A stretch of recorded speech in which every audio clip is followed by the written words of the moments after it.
નમસ્કાર મિત્રો, વિડીયોમાં તમારું સ્વાગત છે। જી હા મિત્રો, અત્યારે હાલ મોટા અને મહત્વના સમાચાર સામે આવી રહ્યા છે। તો મિત્રો, સમાચારમાં વાત કરીએ તો રાજ્યમાં છેલ્લા એક અઠવાડિયાથી ઠંડીનું જોર વધી રહ્યું છે। રાત્રિ અને સવારે ઠંડી તો બપોરે ગરમીનો માહોલ જોવા મળી રહ્યો છે। રાજ્યમાં બેવડી ઋતુના કારણે રોગચાળાના કેસોમાં પણ વધારો જોવા મળી રહ્યો છે। હાલ વડોદરામાં રોગચાળો વકર્યો હોય તેવા આંકડા સામે આવી રહ્યા છે। જી હા મિત્રો, અત્યારે હાલ મોટા અને મહત્વના સમાચાર સામે આવી રહ્યા છે।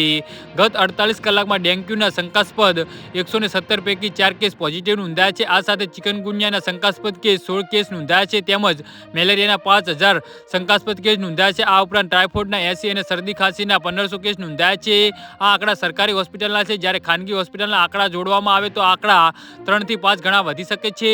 વડોદરા શહેરમાં વધતી જતી ઠંડીના કારણે રોગચાળો વધી રહ્યો છે। બેવડી ઋતુના કારણે વાયરલ ઇન્ફેક્શન અને શરદી ઉધરસના કેસોમાં મોટો વધારો નોંધાયો છે। શહેરમાં હાલની સ્થિતિ શરદી ખાંસી અને તાવના દૈનિક 1500 થી વધુ કેસ નોંધાય છે। આવામાં ગરમ કપડાં પહેરવા અને ગરમ ખોરાક ખાવાની સલાહ ડોક્ટરો દ્વારા આપવામાં આવી રહી છે। આ સાથે ડોક્ટર બહારનું ખાવાનું સલાહ આપવામાં આવે છે।